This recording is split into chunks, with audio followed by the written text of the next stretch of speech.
আলহামদুলিল্লাহ, অনেক কষ্টের পরে আজকে বিড়ালটাকে আমরা খাবার দিতে পারতেছি। কালকে তো আমরা এটা ওই পার মানে নিয়ে যাইতেই পারিনি। আজকে শাহরুল ওর হাত লম্বা জন্য ধরে থাকতে পারতেছে। আল্লাহ রহমতে বিড়ালটা খাইতেছে। আর ওই যে ওর দুইটা বাচ্চা ওখানে বসে আছে। ভয় পায় না, তুমি খাও না না, খাও। ও ভয়ও পাচ্ছে। হাত লাগে না তো তাড়াতাড়ি খা।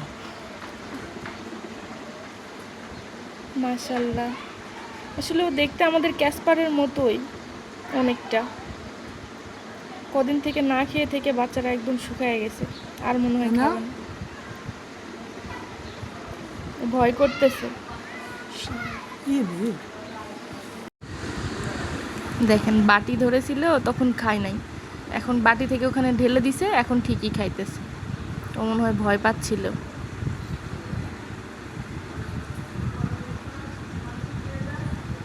আসলে ওকে দেখে আমার একটা কথাই মনে হচ্ছে যে ঘর পোড়া গরু নাকি সিঁদুরে মেঘ দেখলেও ভয় পায়।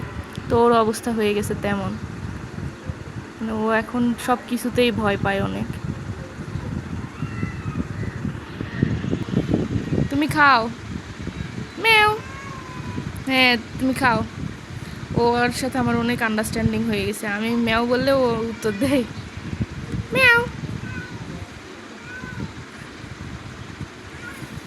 খাও তুমি, খাও।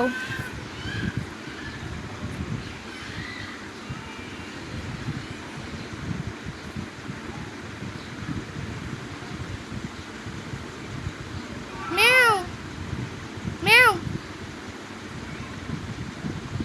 ওকে খাবার দিছি দেখে ক্যাসপারও এইদিকে চিল্লাইতেছে। ক্যাসপারের ওকে পছন্দ না, জানালা দিয়ে এতক্ষণ ঝগড়া করলো দুইজন। খাও খাও। হ্যাঁ খাও।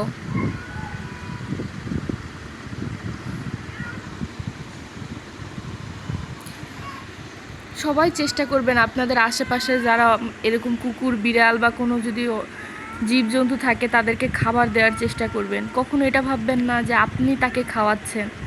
সবসময় এটা ভাববেন যে তার রিজিকটা আল্লাহ আপনার মাধ্যমে পাঠিয়ে দিছে। এত রোদের মধ্যে এই অসহায় বিড়ালগুলোর অনেক কষ্ট। আপনারা পারলে একটু পানি খাইতে দিবেন। যদি খাবার দিতে নাও পারেন অন্তত একটু পানি দিবেন। রোদে আমাদের যেমন কষ্ট হয় ওদেরও তেমন কষ্ট হয়। এই যে দেখেন ওর বাচ্চাগুলো, মাশাল্লাহ অনেক সুন্দর বাচ্চা। সকলে দোয়া করবেন বিড়ালগুলোর জন্য।